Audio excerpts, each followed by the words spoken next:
At the Idkar Mosque, one of Xinjiang's holiest sites, it is a symbol of earthly authority that flies from the roof. But the access we're being given is designed to show that any concern about China's tightening control of religious faith is misplaced.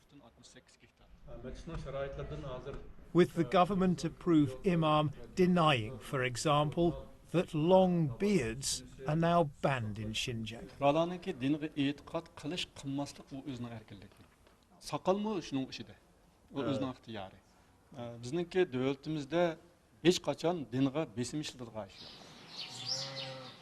When we break away from our official tour, however, along with the locked and deserted homes, we find clear evidence of the suppression of Islamic customs and beliefs. So here it is in black and white, a notice telling people living in this village that certain religious practices are banned. At this point here at number 10 says that the wearing of long beards for young men is not to be allowed. Close by, we find one of Xinjiang's many re-education camps into which hundreds of thousands of Uyghurs, Kazakhs and other Muslim minorities have disappeared. And there's this. Right across the region, mosques are being destroyed. Over the past 2 years in cities, towns and villages, dozens of religious sites once clearly visible on satellite images have been turned into patches of bare earth. China's case is laid out in gruesome detail in this exhibition, designed to prove that its policies in Xinjiang are a rational response to years of separatist violence. But access becomes far harder when we try to independently film the effects of those policies in the city of Keria.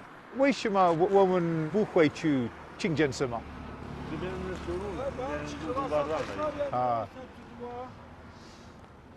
So I asked if we can get to the mosque. He says that the road is closed. We think it's only just been closed moments before our arrival. We've seen a number of other people on motorbikes, scooters, some cars as well, stopping and asking why they can't get through.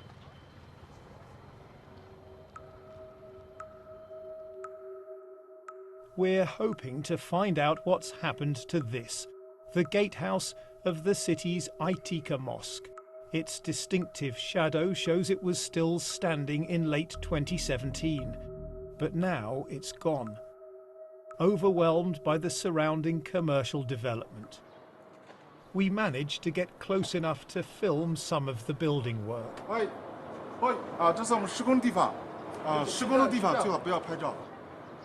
Marooned in the middle, the mosque's prayer hall with its domed towers is still intact. But there's construction machinery on the spot where the gatehouse once stood. Nearby, traditional Uyghur neighbourhoods are being demolished too. The old homes are visible in this image from 2 years ago. Whole swathes have disappeared just a few months later. This patch of land encapsulates perfectly the two driving forces of modern China: political stability and economic development.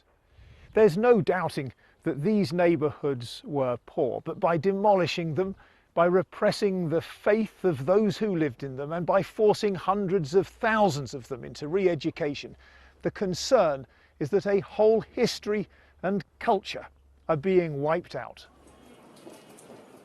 In 2015, we filmed the crowds, young and old, turning up to pray at the Idkar Mosque.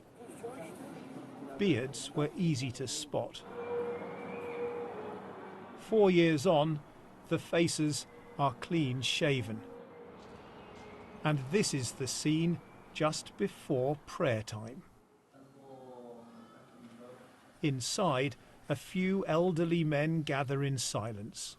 Isn't the truth that what we've just seen is proof that China has suffocated Islam in this region? ilgari haqiqatan ko'pdi. Nima uchun ko'p desa, u vaqtida hamda bunda ish o'rni bilan ta'minlaydigan ish yo'q. Lekin xalqlarning turmushi namorat. O'ttir yoshliklar ish emgak bilan va tijorat bilan, hunar kasb bilan shug'ullanyotadi. Shunda bo'lgandan keyin kunduzi ular tijorat qiladi yoki hunar kasb yoki xizmat qilganlik uchun bu yakil namoz o'qiydigan vaqt yo'q. Until recently, this place was the vibrant heart of a deeply devout society. Now, there's almost no one left.